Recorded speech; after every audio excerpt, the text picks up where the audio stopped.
Good afternoon. I'm home from church. I watched my big church online. And then I went to my little church in person because I hadn't been there for a while, so I try to balance out which one I go to. And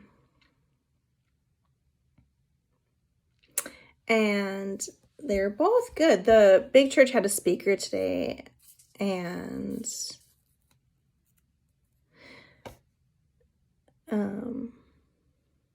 they had talked about the notes that I had made from either the songs or the message was about how God has good things in store for us.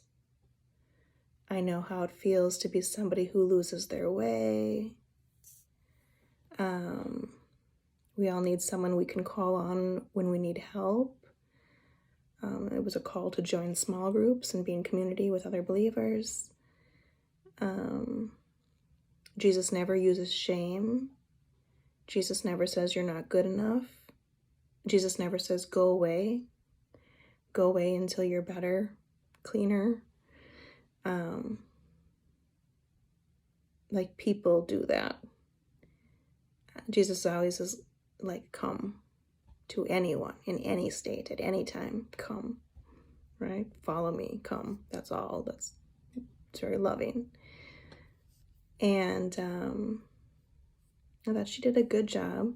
I was trying not to cry because I had just put in new contacts. It's my last pair of contacts. So I'm like trying really hard not to tear up too much during that first church service because I don't want to ruin my contacts. I have to order another box.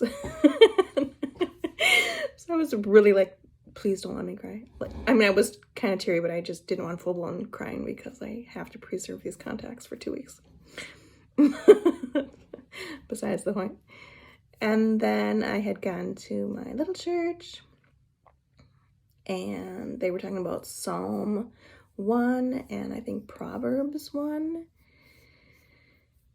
And so that church is, of course, different. It's the smaller churches tend to talk about the same thing for weeks on end. So we're going to be talking about Psalm 1 for numerous weeks now, which is fine.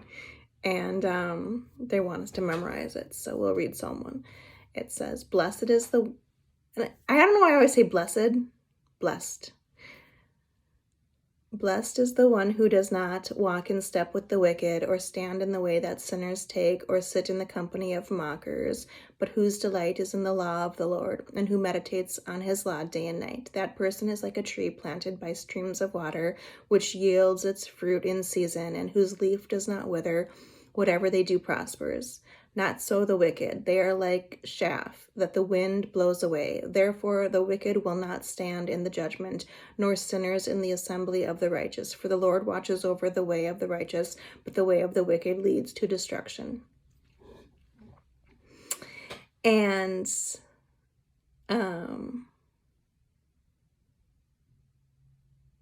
there's wonderful things in there. And truths about like the path of life versus the path of death. And like what you would want for your children, right? What I want for my kids. I want my kids on the path of life. I don't want my kids on the path of death, is what I call it. I don't want my kids listening to the wrong voice. So like in the message today, he talked about in Adam and Eve, listening to the serpents. They didn't listen to God's voice. They listened to the serpents, and then bad things happened. Or when Jesus in the wilderness, when he was being tempted for those 40 days, when he was fasting and stuff, and then how Satan was there trying to tempt him, but Jesus didn't listen. Jesus stayed listening to God. He didn't listen to Satan. And then he talked about the crucifixion and then crushing the head of the serpent is how they call it. But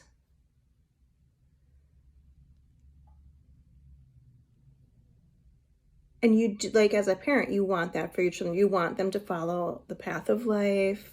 You want them to eat healthy foods. You want them to drink their water, stay hydrated, have good quality friends, be following Jesus, like just be making sound, wise decisions. You don't want them in relationships that are going to lead them astray or hurt them or scar them or distract them and permanently alter the course of their lives, right? So that's kind of what this is talking about.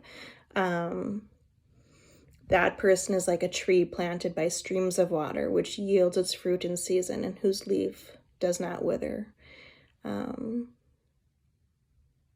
What's hard for me about this, especially with, again, some Christians, is I think people will take this rightful instruction of take this path with these people, not this path with these other people, to the extent of, therefore, we Christians must isolate and shelter ourselves and only hang out with each other. And who are the other Christians? I want to know them and hang out with them so that they can be in my bubble with me. And we must keep out anyone who isn't deemed good enough because we've deemed them the wicked and they are going to taint us and destroy everything, right? That does happen. I'm not just being judgy. Like it is a thing that happens with Christians. It is how some Christians are because it says things like this in the Bible. And yet Jesus, kind of like in my other church today, doesn't do that. Jesus hangs out with the sinners and he says,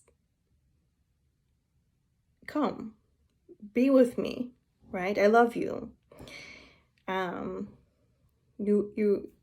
It's not like this, you're not good enough. You are good enough. He never says go away. He says come. And so my concern is, like, if there's too much stay away from the wicked fear, you do end up with Christians who cannot do their job of being disciples, right? If the Great Commission is that you're supposed to go out and preach the good news and baptize people and make them disciples and spread the word and bring other people to Christ, if that's what you're supposed to do, you cannot do that with the mentality of everybody who is not already a Christian is wicked and bad and wrong, and we have to keep them at a distance. You can only successfully, as a Christian, love people and be like Jesus to them if you are not viewing the other as bad. If you are truly loving your enemy. So in this case, I would read this psalm to say, according to Jesus, love the wicked. If you deem them to be the wicked, your enemy, love them. Right? Now that doesn't mean you're letting the path of death now lead you astray, right? Because that's what this psalm is talking about. Don't get sucked up into that stream of darkness, but don't think you're so above it that you have to put up a barrier, because you're never going to be a successful Christian then. You're never going to do your job of shining the light and love of Jesus through you to other people if you're looking at them with judgy eyes and deeming them all as wicked and bad and your enemy and forgetting that Jesus said to love them. Love them, love them, love them. So this is my issue with, like, sometimes in my experience, especially having two churches, it does seem like the bigger churches do a better job remembering that not everybody's a Christian and that their goal is to bring them in and tell them that they're loved, and that they are a child of God. And it does seem like sometimes the littler churches do more of the beware of those other people. So I'm not saying that's where the little church is going with this. Again, it's a probably 2-month long series we'll be going through. So, and it's a good pastor, so I trust he'll do a good job with it. But this is just my initial instinct, just reading the Psalm. I mean, the reality is the Bible does say this. And so again, it's that hard, I don't know, dichotomy or whatever the word is of the Bible says this and it's true, and yet also, but Jesus. And people have got to remember to, in my mind, when they're reading the Old Testament, whether it's a psalm or whatever it is, if you're reading the Old Testament, you almost always, in everything that you read, need to also say, but Jesus, right? So, blessed is the one who does not walk in step with the wicked. True, you're going to be more blessed if you're not uniting, like, intimately with people who are on dark paths. That's true. There are some people you'd literally have to just have a little space from, because they will drag you down into a hole so deep and you just don't want to go there, so there's truth to that. There just is. Or stand in the way that sinners take, or sit in the company of mockers, but whose delight is in the law of the Lord, and who meditates on his law day and night. That person is like a tree planted by streams of water, which yields its fruit in season, and whose leaf does not wither. Whatever they do prospers. Like, there is something to be said for delighting in the Lord and all of that.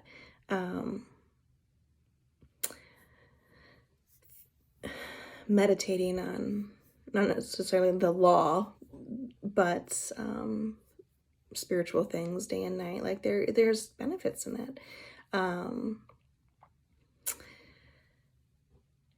Anyway, I feel like I'm making my point over and over and over. My kids tell me that I do that all the time. I'll like repeat my point over and over and over and over and over and over and over and over after you already understand what my point is.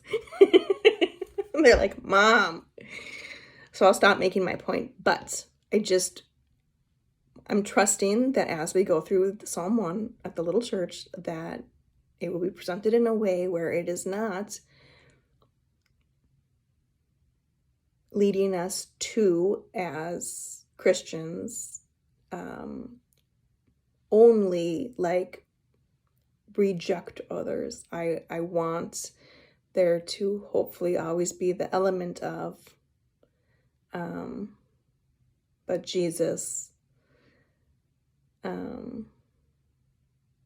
Jesus is love, Jesus is mercy, Jesus is forgiveness, Jesus is grace, right? I hope that theme still shines through in these messages. Sometimes I get nervous attending the little churches because I'm just like, I wasn't raised in a church like that. So to me, it's not a church. The little churches are not an environment I would normally seek out, right? If I didn't all of a sudden turn into a Christian and have been doing this for working on 5 years, I wouldn't be able to even tolerate the little churches. But I'm at a point now where I can't just do the big churches. Like, there's something lacking, probably because they don't spend 2 months talking about one psalm. Like, there's a depth that I do prefer in the little churches, but I gotta have both, because sometimes it's the big church keeping me alive and keeping me sane, keeping me centered and keeping me resting, abiding in God, right? Well, sometimes there's other issues at the little churches for me. I don't know. But anyway, that's the day. So anyway, let's just always remember Jesus, and to be humble, and to not think that we are better than anyone else, and to not consider somebody else wicked or not good enough. Like, to remember as Christians that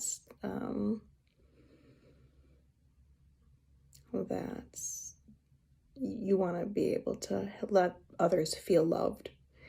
And you can't do that if you're viewing them as the other. You can't do that if you're viewing them as your enemy. You can't do that if you're feeling like they have to go away until they're good enough. You can't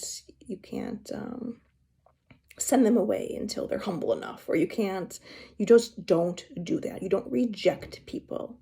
People who reject people are not acting of God, right? Like God doesn't reject people.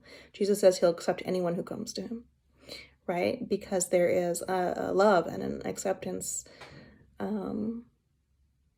there that is so important. And so even though we don't want to follow like in a stream, we want to follow the stream of life versus the stream of death. And if literally everyone in your life is following the stream of death, it is wise to turn away from that and follow instead the stream of life. So in that sense, Psalm 1 is hitting that target of follow that path of life. But again, I think we need to always remember